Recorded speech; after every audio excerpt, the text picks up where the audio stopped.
Latvijas mobilā telefona kausa izcīņa jau kļuvusi ne tikai par sportisku tradīciju Latvijas un tuvāko kaimiņu valstu gaisa balonu pilotiem, bet kļuvusi arī par aizraujošu atpūtas pasākumu. Pēc 2 gadu pārtraukuma festivāls šogad ir atgriezies Madonā, un vēl pirms pasākuma kulminācijas, kas paredzēta šovakar un rītdien, Degļu parādē jau noraudzījušies simtiem skatītāju. Centīsimies, lai šis pasākums būtu vismaz tikpat interesants, vai būtu vēl interesantāks. Esam pamainījuši dažas lietas, esam iekļāvuši jaunas lietas.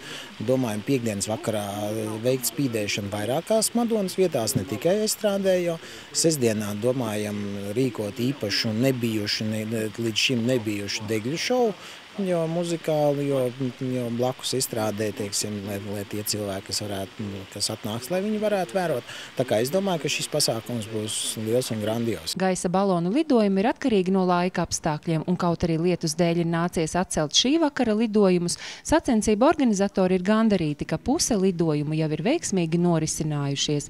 No latviešiem pagaidām vislabāk veicas Kasparam Stāmuram, tomēr kopumā veiksmīgāk ir lietuviešu piloti. Un nav brīnums, jo Lietuvu piloti dēvē par gaisa balonu lielvalsti.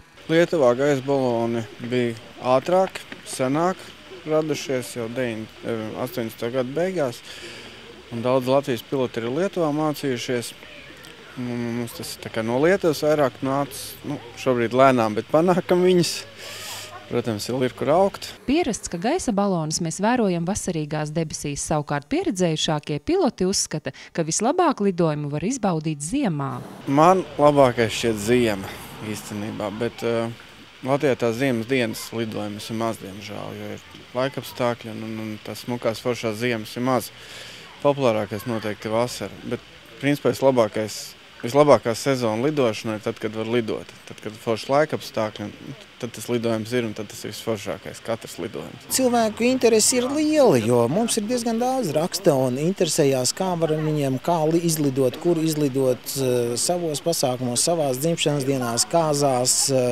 Teiksim, interesi par gaisa balonu ir liela. Protams, tā ir specifiska lieta, jo dažiem ir bailes no augstuma, dažiem bailes lidot, bet ir cilvēki, tas ir vieglākais veids, kā lidot. Lai arī šovakar sinoptiķi Madonā prognozē spēcīgu lietu un vēja brāzmas, organizatori aicina nenobīties no mainīgajiem laika apstākļiem, bet apbruņoties ar lietus mēteļiem un doties uz festivālu, lai kopā ar lielajiem pūkainajiem gaisa milžiem un Latvijā populāriem māksliniekiem rastu pozitīvu lādiņu un prieku. Festivāla noslēgums un uguņošana paredzēta rītvakar Madonas centrālajā Sajieta laukumā.